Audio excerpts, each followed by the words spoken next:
sholat, tapi pikiran melayang. Begini jawaban Rasulullah yang menggetarkan hati. Pada suatu majelis Rasulullah, suasana terasa begitu tenang. Para sahabat duduk melingkar menyimak setiap perkataan beliau dengan penuh perhatian. Namun, di antara mereka, ada seorang sahabat yang tampak gelisah. Jemarinya saling menggenggam, matanya menunduk, dan napasnya terasa berat. Setelah beberapa saat ragu, ia akhirnya mengangkat wajah dan berkata dengan suara lirih, "Wahai Rasulullah, aku ingin bertanya, tetapi aku khawatir pertanyaanku ini akan membuatku semakin malu di hadapan Allah."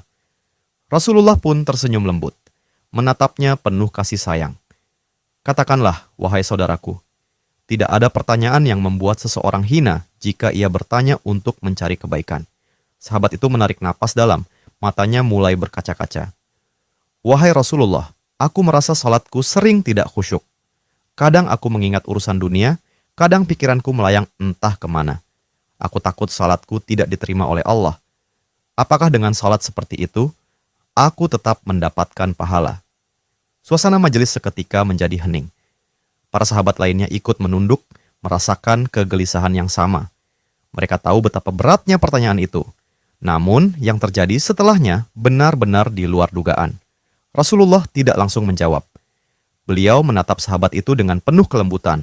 Lalu tiba-tiba air mata mulai membasahi pipi beliau. Para sahabat terkejut. Mereka jarang melihat Rasulullah menangis dalam situasi seperti ini.